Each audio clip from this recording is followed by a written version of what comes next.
السلام علیکم گائز، کیسے ہیں آپ سب؟ امید کرتا ہوں آپ سب خیریت سے ہوں گے. So welcome back and other video.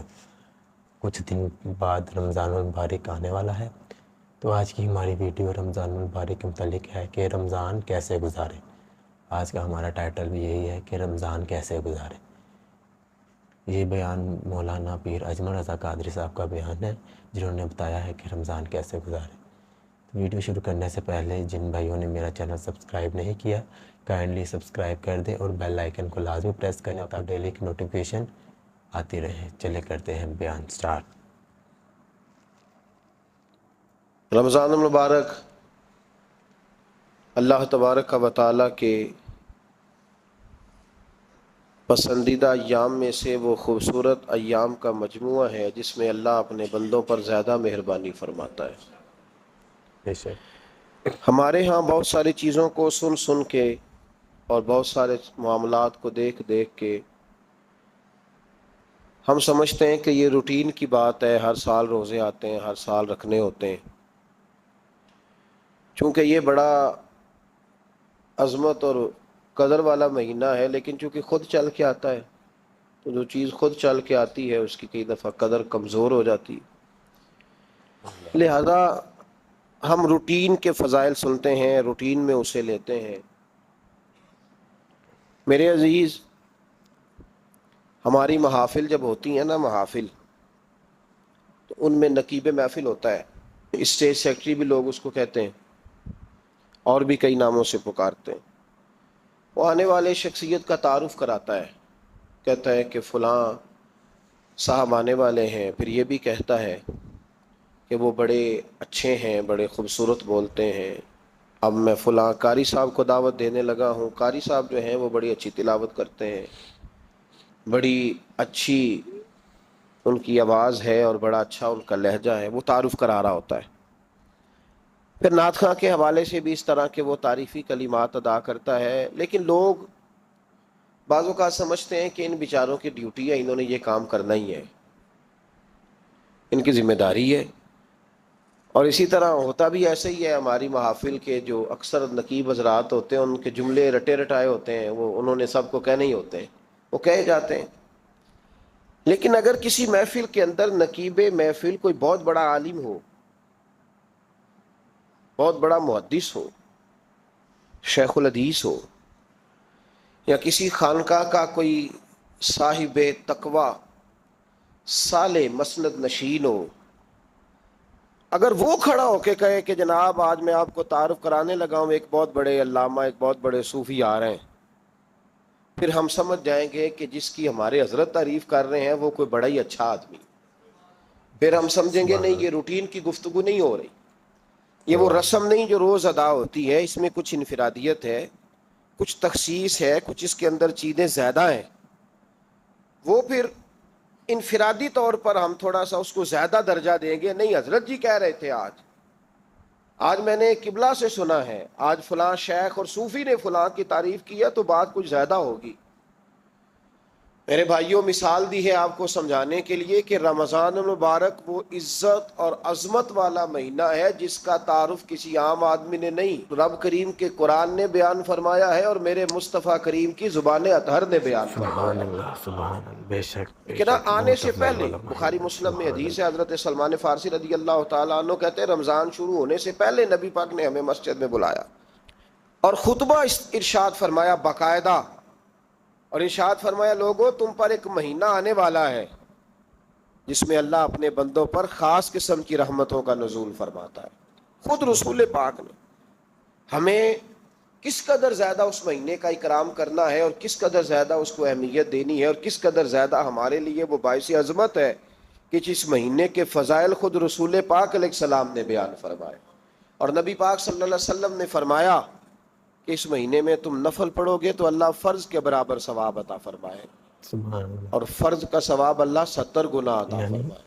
Double کتنا؟ ثواب ہر چیز کا. بولیے. سبحان اللہ. اتنا اچھا ہوتا پتہ کیا ہے؟ اتنا فضیلت والا مہینہ. سبحان ہمارے ہاں لوگوں کو پتہ چل جائے نا فلاں کاروبار آج کل زیادہ صحیح چل رہا ہے تو سارے لوگ وہی کاروبار شروع کر لیتے. اللہ. بالکل. سی این جی کچھ دنوں بڑی زبردست تجارت ہوتی تھی، تو میرا خیال ہے کہ ہر کلومیٹر پر الا ماشاءاللہ CNG نظر آتی تھی۔ اب لوگوں نے سمجھ لیا ہے کہ شاید کھانا کھانے کا لوگوں کا مزاج زیادہ ہے، تو ہم جس چوک میں کھڑے ہوتے ہیں، جس جگہ جاتے ہیں، وہاں لوگ سب سے پہلے بتاتے ہیں کہ یہاں فلاں ہوٹل بڑا معروف ہے، اس پہ آپ کو کھانا کھلائیں گے۔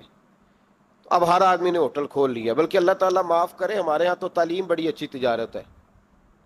جب سے سرکاری اسکولوں کی حالت تھوڑی خراب ہوئی تو ہر بندے نے پرائیویٹ اسکول کھول لیا، بہت بڑی تجارت ہے اللہ معاذ اللہ۔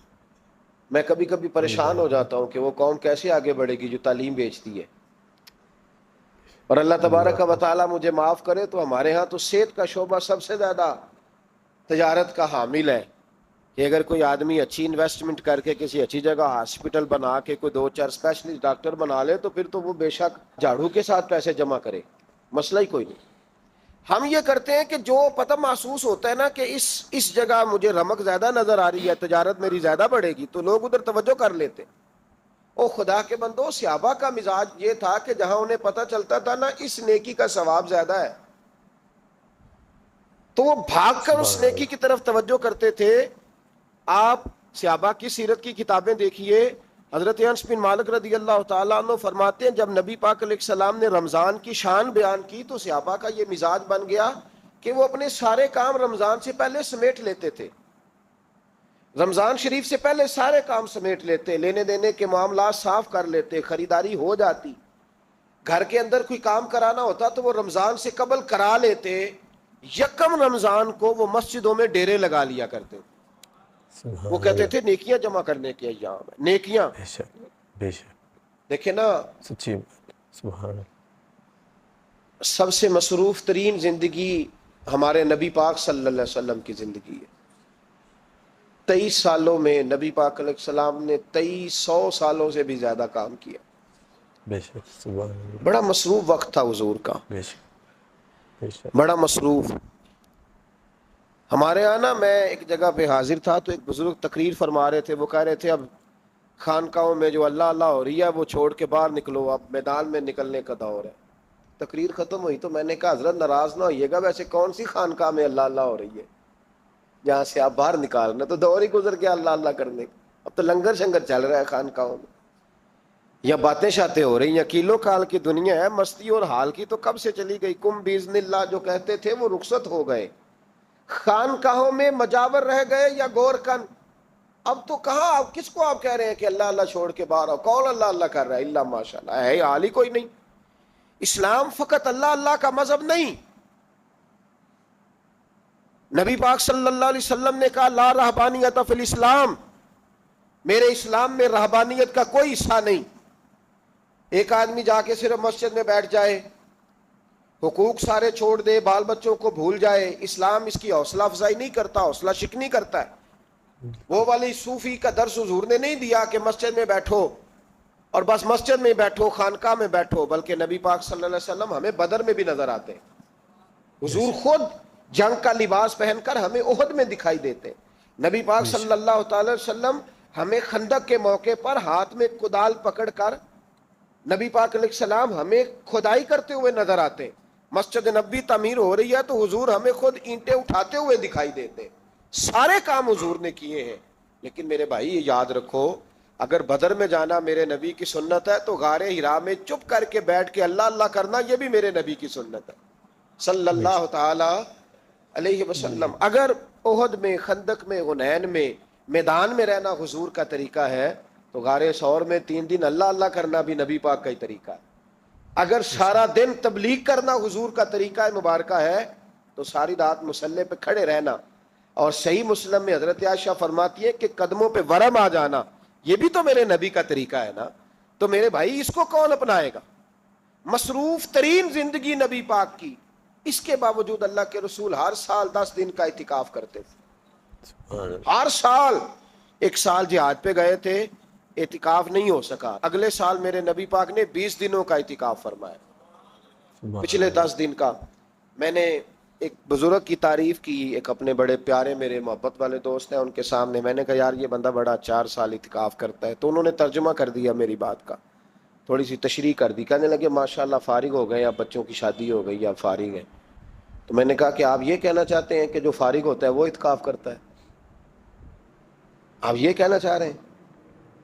چونکہ میرا پیار تھا تو میں نے کہا ان سے کہ جو کوہ طور پہاڑ آپ نے سر پہ رکھا ہوا ہے آپ بھی ذرا اتار کے پھینکیں، دیکھوں تو صحیح کہ آپ کون سا مار کا فتح کر رہے ہیں۔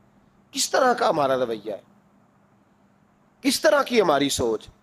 اگر کوئی شخص خیر کا کام کر رہا ہے تو بجائے اس کی حوصلے کہتے ہیں فارغ ہے، بچوں کی شادی ہو گئی، بچے کام کاج کرتے ہیں اس لیے بیٹھتے ہیں۔ تو میں نے کہا آپ نے جو پہاڑ اٹھایا وہ بھی ذرا دکھائیں۔ روٹی آپ بچوں کو دیتے ہیں کہ اللہ دیتا ہے؟ ان کی پرورش کی ذمہ داری آپ کی ہے یا رب کریم کی ہے؟ تو 2 گھڑیاں محنت کرنے کا مطلب یہ ہے کہ تم نے پہاڑ اٹھایا ہوا ہے سر پہ؟ تو اس طرح کے فلسفہ ہم بیان کرتے ہیں۔ افسوس یہ ہوتا ہے کہ رمضان المبارک اس میں بھی وہی سیاستیں، وہی خوش گپیاں۔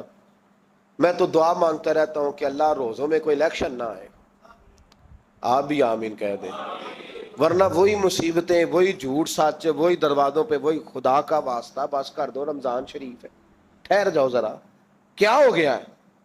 میرے نبی پاک صلی اللہ علیہ وسلم نے فرمایا 11 مہینے جنت سجائی جاتی ہے اور پھر رمضان میں اللہ اپنے بندوں کے لیے جنت کے دروازے کھول دیتا ہے۔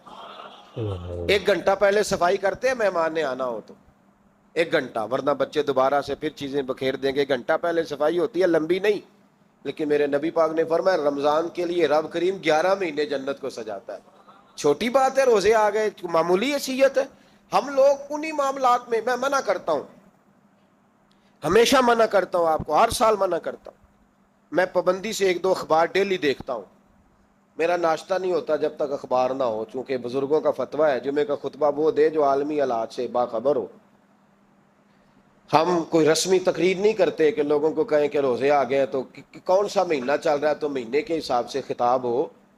رسول اللہ صلی اللہ تعالی علیہ وسلم کی امت کے جو ذمہ دار اور پہرے دار ہوتے ہیں انہیں امت کی پہرے داری کرنی ہوتی ہے، اس لیے وہ یہ نہیں دیکھیں گے کہ کون سا موضوع چل رہا ہے اس پر میں نے 1 گھنٹہ گزارنا ہے، ترجیحات پر بات ہوگی۔ بات یہ عرض کر رہا تھا کہ میں رمضان شریف میں اخبار نہیں دیکھتا۔ میری اپیل ہے آپ سے کہ آپ رمضان شریف میں نہ رمضان ٹرانسمیشن بھی نہ دیکھیں، ٹی وی پہ خبریں بھی نہ سنیں۔ سارا سال سنیے خبریں، ہماری خبریں سننے سے ملک میں کیا انقلاب آ گیا ہے؟ یا وہ جو ہم نے چوک میں کھڑے ہو کے تجزیہ کیا تھا اس سے کتنے لوگ سنور گئے؟ چھوڑیں، جتنا وقت ملے وہ آ کے مسجد میں بیٹھیں، اللہ کے گھر میں وقت گزاریں، ٹائم دیں۔ عبادت آپ کو زندہ کرے گی، روحانیت پیدا کرے گی، توانائی آئے گی، خوبصورتی آئے گی آپ کے اندر، آپ زندہ رہیں گے۔ دنیا داری دلوں کو مردہ کرتی ہے، قرآن کی تلاوت، اللہ کا ذکر، مسجد کی حاضری روح اور دل کو زندہ کر دیا کرتا ہے۔ مسجد میں بیٹھیں، وقت دیں، مہربانی کریں۔ یہ تھی آج کی ہماری ویڈیو جس میں پیر صاحب نے رمضان المبارک کے فضائل بیان فرمائے۔ رمضان المبارک واقعی بہت برکت والا مہینہ ہوتا ہے، کیونکہ کچھ دن رہ گئے ہیں رمضان المبارک آنے میں، تو آپ نے بھی سارے روزے رکھنے ہیں اور اپنے لیے اور اپنے گھر والوں کے لیے اور خاص طور پر اس ملک کے لیے دعا کرنی ہے۔ اللہ پاک ہم سب کو اپنے حفظ و ایمان میں رکھے۔ تو امید کرتا ہوں آپ کو ویڈیو پسند آئی ہوگی۔ اگر آپ کو ویڈیو پسند آئی ہے تو اپنے دوستوں میں شیئر کریں اور چینل کو سبسکرائب کریں تاکہ ڈیلی کی نوٹیفیکیشن آپ کو آتی رہے۔ ملتے ہیں نیکسٹ ویڈیو میں، وقت تک کے لیے ہمیں دیں اجازت، دیکھتے رہیں PSN اسلام، فی امان اللہ۔